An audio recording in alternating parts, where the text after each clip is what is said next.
नमस्कार दोस्तों, मैं स्वागत करता हूँ आपका आपके अपने चैनल जीके स्टडी हटके पर। तो देखिए बच्चों, आज मैं आपके लिए हिस्ट्री के कुछ गाइस पीवाईक्यू क्वेश्चन लेकर आया हूँ जीके के, जिसमें गाइस मैंने टॉप 13 प्लस क्वेश्चन रखे हैं, जो आपके एग्जाम के लिए काफ़ी इंपॉर्टेंट क्वेश्चन है। तो चलिए फिर दोस्तों, आप चैनल पर पहली बार आए हैं तो चैनल को आप सब्सक्राइब जरूर कर लेना और बेल आइकन को प्रेस कर देना, क्योंकि ऐसी वीडियो अपने चैनल पर हम लेके आते रहते हैं जो आपके एग्जाम के पॉइंट ऑफ व्यू से काफ़ी इंपॉर्टेंट हो। तो देखिए, जितने भी क्वेश्चन मैं आपको कराऊंगा इस क्लास में, ये सभी सभी किसी न किसी एग्जाम से लिए गए हैं, यानी कि किसी न किसी में आए चुके हैं, सभी प्रीवियस क्वेश्चन है पीवाईक्यू।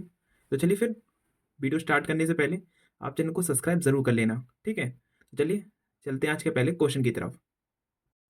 तो देखिए बच्चों, स्टार्ट करते हैं वीडियो को।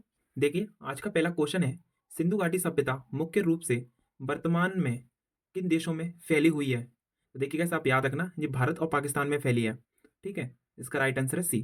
तो देखिए, सिंधु घाटी सभ्यता से मैं आपको कुछ पॉइंट करा देता हूँ इंपॉर्टेंट। देखिए, सिंधु घाटी सभ्यता को हड़प्पा सभ्यता भी कहते हैं। ये सभ्यता कांस्य युगीन है, यानी गैस इसे ब्रॉन्ज सभ्यता भी बोलते हैं, आप याद रखना। देखिए, इसका जीवन काल 2600 ईसा पूर्व से 1900 ईसा पूर्व माना जाता है। गैस काफ़ी इंपॉर्टेंट है, इसे लाइन को जरूर याद रखना, ठीक है। इसके समय को सबसे पहले इसकी खोज यानी कि सिंधु घाटी सभ्यता की खोज हुई थी हड़प्पा सभ्यता यानी कि 1921 ईस्वी में। तो गैस ये की थी दयाराम साहनी ने, आप याद रखना। दयाराम साहनी ने 1921 में हड़प्पा सभ्यता की खोज की थी। गैस काफ़ी इंपॉर्टेंट है, ठीक है। तो चलिए, क्वेश्चन नंबर फर्स्ट का राइट आंसर है सी। क्वेश्चन नंबर 2, शून्य या दशमलव प्रणाली की अवधारणा देने वाले प्राचीन भारतीय गणितज्ञ कौन थे। तो गैस काफ़ी सिंपल क्वेश्चन है, ये काफ़ी एग्जाम में भी पूछा जा चुका है और गैस सभी को पता होता है इस क्वेश्चन के बारे में। तो क्वेश्चन नंबर सेकंड का राइट आंसर है ए, आर्यभट्ट, ठीक है। आप याद रखना, काफ़ी इंपॉर्टेंट क्वेश्चन है। चलिए, इसका राइट आंसर ए है। आगे बढ़ते हैं नेक्स्ट क्वेश्चन की तरफ। देखिए क्वेश्चन नंबर 3, कौन सा प्राचीन भारतीय राज्य एलोरा में चट्टानों को काटकर बनाए गए मंदिरों के लिए जाना जाता है। तो देखिएगा, जो एलोरा में जो चट्टानों काटने के बाद जो गैस नए मंदिर बनाए जाते हैं। क्वेश्चन नंबर 3 का राइट आंसर है डी, कृष्ण प्रथम, ठीक है। इसका राइट आंसर डी है। देखिए क्वेश्चन नंबर 4, प्राचीन भारतीय ग्रंथ नाट्य शास्त्र जो प्रदर्शन कलाओं से संबंधित है, किसके द्वारा लिखा गया था। तो देखिए गैस, जो नाट्य शास्त्र है, क्वेश्चन नंबर 4 का राइट आंसर हो जाएगा सी, भरत मुनि के द्वारा, ठीक है। इसका राइट आंसर सी है। चलिए आगे बढ़ते हैं नेक्स्ट की तरफ। देखिए क्वेश्चन नंबर 5, किस राजा ने शंकों को हराया। तो क्वेश्चन नंबर 5 का राइट आंसर है ए, गौतमी पुत्र, इसका राइट आंसर है ए। क्वेश्चन नंबर 6, मेगस्थनीज की यात्रा का विवरण देने वाली पुस्तक इंडिका किसके शासनकाल के दौरान लिखी गई थी। तो गैस, जो मेगस्थनी ने जब यात्रा की थी इंडिका, और गैस देखिए किसके शासनकाल में लिखी गई थी। क्वेश्चन नंबर 6 का राइट आंसर है ए, चंद्रगुप्त के मौर्य में, ठीक है। इसका राइट आंसर ए हो जाएगा, चंद्रगुप्त मौर्य के शासनकाल में लिखी गई थी। देखिए कुछ इंपॉर्टेंट पॉइंट है। चंद्रगुप्त मौर्य मौर्य वंश के संस्थापक हैं। 122 ईसा पूर्व में मौर्य साम्राज्य की स्थापना की, ठीक है। तो वैसे याद रखना, काफी इंपॉर्टेंट है।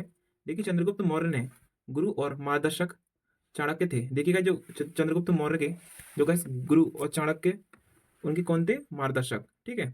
आप याद रखना किसके, चंद्रगुप्त मौर्य के, काफी इंपॉर्टेंट पॉइंट है। और गैस इनका समय भी आप याद रखना, 322 ईसा पूर्व पहले, ठीक है। और गैस मौर्य वंश के संस्थापक रह चुके हैं चंद्रगुप्त मौर्य। तो चलिए, काफी इंपॉर्टेंट है। आगे बढ़ते हैं नेक्स्ट की तरफ।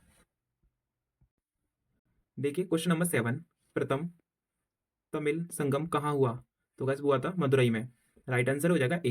क्वेश्चन नंबर 8, अशोक का कौन सा शिलालेख खरोष्ठी लिपि में है। तो गैस वो है मनसेहरा और शहवाजगढ़ी का, दोनों ही है, ठीक है। ये सभी अशोक का शिलालेख। क्वेश्चन नंबर 8 का राइट आंसर हो जाएगा सी।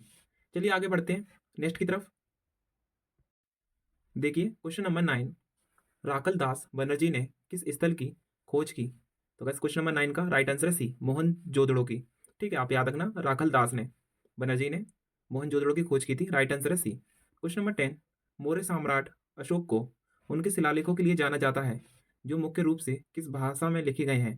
तो देखिए गैस, जो अशोक जो गए शिलालेख थे वो किस भाषा में लिखा गया है। क्वेश्चन नंबर 10 का राइट आंसर है डी, ब्राह्मी लिपि में। आप याद रखना, राइट आंसर है डी। देखिए कुछ इंपॉर्टेंट पॉइंट है। अशोक मौर्य वंश के महान सम्राट था, वह बिंदुसार का पुत्र और चंद्रगुप्त मौर्य का पुत्र था। आप याद रखना, काफी इंपॉर्टेंट है। देखिए अशोक का शासनकाल 269 से 232 ईसा पूर्व माना जाता है। उसने कलिंग युद्ध 261 ईसा पूर्व में लड़ा था, ठीक है। आप गैस दोनों युद्ध को याद रखना, शासनकाल को भी, और जो कलिंग का युद्ध हुआ था, कभी कभी क्वेश्चन पूछ लेता है, तो गैस याद रखना 261 ईसा पूर्व पहले हुआ था, ठीक है, कलिंग युद्ध। और गैस अशोक का शासनकाल कितना चला था, 269 से 232, ठीक है, ईसा पूर्व पहले। तो बस काफ़ी इंपॉर्टेंट है। और देखिए याद रखना, ये बिंदुसार का कौन था, पुत्र था। ठीक है, काफ़ी इंपॉर्टेंट पॉइंट है, अब तीनों पॉइंट को याद रखना। चलिए आगे बढ़ते हैं नेक्स्ट की तरफ। देखिए क्वेश्चन नंबर 11, एलोरा की गुफाएं किस धर्म से हैं? तो देखिएगा, जो एलोरा की गुफाएं हैं इसका राइट आंसर है डी, हिंदू, जैन और बुद्ध, तीनों धर्मों से संबंधित हैं एलोरा की गुफाएं। गाइस काफ़ी इंपॉर्टेंट है, आपसे क्वेश्चन पूछ लेता है धर्म से हिसाब से। तो गाइस आप तीनों को याद रखना, हिंदू, जैन और बौद्ध धर्म के संबंधित है एलोरा की गुफाएं। देखिए कुछ इंपॉर्टेंट है, एलोरा की गुफाएं महाराष्ट्र राज्य में स्थित है।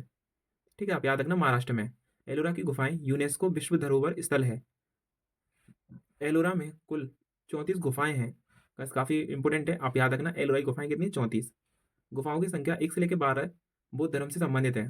तो गैस 1 से लेकर जो 12 गुफाएं हैं वो किससे संबंधित है, बौद्ध धर्म से। काफ़ी इंपॉर्टेंट है, और टोटल आप याद रखना 34 गुफाएं कहाँ पर है, महाराष्ट्र में। और गैस इन्हें यूनेस्को विश्व धरोहर स्थल में रखा गया है, आप याद रखना, काफ़ी इंपॉर्टेंट है। ठीक है, इन्हें हिंदू, जैन और बौद्ध धर्म से संबंधित माना गया है तीनों को, एलोरा गुफाओं को। तो गैस इसका राइट आंसर डी है, काफ़ी इंपॉर्टेंट है। देखिए क्वेश्चन नंबर 12, अशोक के बुद्ध गया और बुद्ध वृक्ष यात्रा का उल्लेख किस शिलालेख में है? तो बस क्वेश्चन नंबर 12 का राइट आंसर है डी, 8वें शिलालेख में। ठीक है, याद रखना बुद्ध गया और बुद्ध वृक्ष का। चलिए आगे बढ़ते हैं, राइट आंसर वैसे डी है इसका, 12 का। चलिए आगे बढ़ते हैं नेक्स्ट की तरफ। देखिए क्वेश्चन नंबर 13, सिंधु घाटी सभ्यता से संबंधित प्राचीन शहर मोहन जोदारो वर्तमान समय में स्थित है? तो गैस वो है पाकिस्तान में, आप याद रखना मोहन जोदारो जो गैस वर्तमान में सिंधु घाटी सभ्यता से संबंधित है ये। इसका राइट आंसर बी। और गैस मैंने आपको बता ही दिया था, सिंधु घाटी सभ्यता की खोज 1900 ईस्वी में की थी, किसने की थी, दयाराम साहनी ने। क्वेश्चन नंबर 14, 190 ईसा पूर्व में बैक्टीरिया के किस यवन राजा ने भारत पर आक्रमण किया? तो देखिए क्वेश्चन नंबर 14 का राइट आंसर हो जाएगा ए, डेमेड्रियस ने। ठीक है, काफ़ी इंपॉर्टेंट है, 190 ईसा पूर्व पहले। और वैसे आप याद रखना, राइट आंसर ए है। चलिए आगे बढ़ते हैं नेक्स्ट की तरफ। देखिए क्वेश्चन नंबर 15, किस सातवाहन राजा ने सर्वप्रथम राजा के नाम के सिक्के जारी किए? की प्रथम, आप याद रखना, इन्होंने जी का सबसे पहले प्रथम राजा थे, इन्होंने अपने नाम के सिक्के चलाए थे। ठीक है, इनका राइट आंसर है ए। क्वेश्चन नंबर 16, प्रसिद्ध प्राचीन भारतीय विश्वविद्यालय तक्षशिला वर्तमान समय में कहाँ स्थित है? तो बस क्वेश्चन नंबर 16 का राइट आंसर है बी, पाकिस्तान में। ठीक है, आप याद रखना विश्वविद्यालय और तक्षशिला। चलिए आगे बढ़ते हैं नेक्स्ट की तरफ। देखिए क्वेश्चन नंबर 17, निम्नलिखित में से कौन सा स्थान पुरापाषाण और मध्यपाषाण काल के चिन्हित शिलाक्षय के लिए जाना जाता है? तो गाइस क्वेश्चन नंबर 17 का राइट आंसर है सी, भीमबेटका। देखिए जो भीमबेटका है ये मध्य प्रदेश राज्य में स्थित है, आप याद रखना, काफ़ी इंपॉर्टेंट है, इसका राइट आंसर सी है। क्वेश्चन नंबर 18, अशोक के किस शिलालेख में 5 समकालीन यूनानी राज्यों जो कैसे सॉरी राजाओं के उल्लेख है? तो देखिए क्वेश्चन नंबर 18 का राइट आंसर है डी, 9वें शिलालेख में। ठीक है, आप याद रखना, इसका राइट आंसर हो जाएगा डी। चलिए आगे बढ़ते हैं नेक्स्ट की तरफ। देखिए क्वेश्चन नंबर 19, निम्नलिखित में से कौन सी सिंधु मोहरों का सबसे सामान्य रूप है? तो गैस वो है यूनिकॉर्न, इसका राइट आंसर है डी। क्वेश्चन नंबर 20, सिंधु घाटी सभ्यता के किस स्थल से घोड़े के अवशेष मिले हैं? तो गैस वो है सूरकोटदा। ठीक है, आप याद रखना, राइट आंसर सी हो जाएगा, यहाँ से घोड़े के अवशेष मिले हैं सिंधु घाटी सभ्यता के। तो गैस राइट आंसर सी है। चलिए आगे बढ़ते हैं नेक्स्ट की तरफ। देखिए क्वेश्चन नंबर 21, उपनिषद काल के राजा अशुपति निम्नलिखित में से किस राज्य के शासक थे? तो देखिए क्वेश्चन नंबर 21 का राइट आंसर है ए, के कई के। ठीक है, आप याद रखना, राइट आंसर ए है। क्वेश्चन नंबर 22, निम्नलिखित में से कौन सा सिद्धांत जैन धर्म द्वारा जोड़ा गया है? तो देखिए 22 का राइट आंसर है डी। और देखिए गाइस जो जैन धर्म के 24वें तीर्थक थे महावीर स्वामी, आप याद रखना, काफ़ी इंपॉर्टेंट है। और चलिए आगे बढ़ते हैं नेक्स्ट की तरफ। देखिए क्वेश्चन नंबर 23, निम्नलिखित में से कौन सा बौद्ध ग्रंथ बौद्ध धर्म की शिक्षाओं से संबंधित है? तो गाइस वो है सुत्त पिटक, इसका राइट आंसर है सी। क्वेश्चन नंबर 24, मत्स्य महाजनपद की राजधानी क्या थी?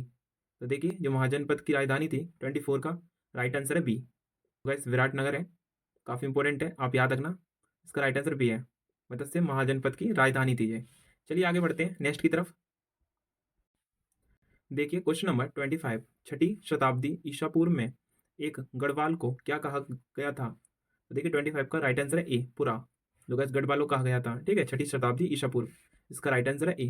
क्वेश्चन नंबर 26, छठी शताब्दी ईसा पूर्व में सीमा शुल्क अधिकारी को क्या कहा जाता है? तो देखिए वो है कम विकास। आप याद रखना, राइट आंसर है ए। चलिए आगे बढ़ते हैं नेक्स्ट की तरफ। देखिए क्वेश्चन नंबर 37। छठी शताब्दी ईसा पूर्व में अमीर किसानों को क्या कहा जाता था? तो गैस बोलते हैं गृहपति। इनका राइट आंसर है बी।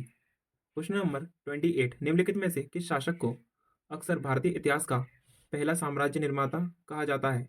तो गैस वो है महापद नंद। आपका गैस याद रखना, महापदम नंद है। इन्हें भारतीय इतिहास का पहला साम्राज्य निर्माता कहा जाता है। इसका राइट आंसर है बी। चलिए आगे बढ़ते हैं नेक्स्ट की तरफ। देखिए क्वेश्चन नंबर 39। मगध की राजधानी क्या थी? देखिए काफ़ी इंपॉर्टेंट क्वेश्चन है दोस्तों। जो मगध की राजधानी थी वो थी राजगृह। इसका राइट आंसर है सी। गाइस काफ़ी इंपॉर्टेंट क्वेश्चन है, याद रखना। क्वेश्चन नंबर 13 ये वीडियो का लास्ट क्वेश्चन है। कौटिल्य के कुशल मार्गदर्शन में चंद्रगुप्त मौर्य ने निम्नलिखित में से किस राजा को उखाड़ फेंका? देखिएगा जो मार्गदर्शन में चंद्रगुप्त मौर्य ने जो राजा को उखाड़ फेंका था बस वो थे दयानंद। आप याद रखना, काफ़ी इंपॉर्टेंट क्वेश्चन है। राइट आंसर हो जाएगा डी। तो देखिए दोस्तों हिस्ट्री के जितने भी क्वेश्चन थे इंपॉर्टेंट सभी मैंने करा दिए गाइस, जो ज़्यादातर किसी न किसी एग्जाम में आ चुके हैं। तो गाइस आप वीडियो को आपको पसंद आई हो तो वीडियो को एक लाइक और चैनल को सब्सक्राइब आप जरूर कर देना, क्योंकि ऐसी वीडियो अपने चैनल पर हम लेके आते रहेंगे जो आपके एग्जाम के पॉइंट ऑफ व्यू से काफ़ी इंपॉर्टेंट है। तो चलिए फिर दोस्तों, अभी तक आपने पिछली क्लासेस नहीं देखी हैं तो गैस मैंने लिंक डिस्क्रिप्शन में दे रखे हैं, आप वहाँ पे जाके देख सकते हैं। काफ़ी इंपॉर्टेंट क्लासेस है गैस, हर एक क्लास की मैंने प्लेलिस्ट अलग से बना दी है। जो आपको इंपॉर्टेंट लगे अपने एग्जाम के लिए आप उसे जरूर देख लीजिएगा, ठीक है।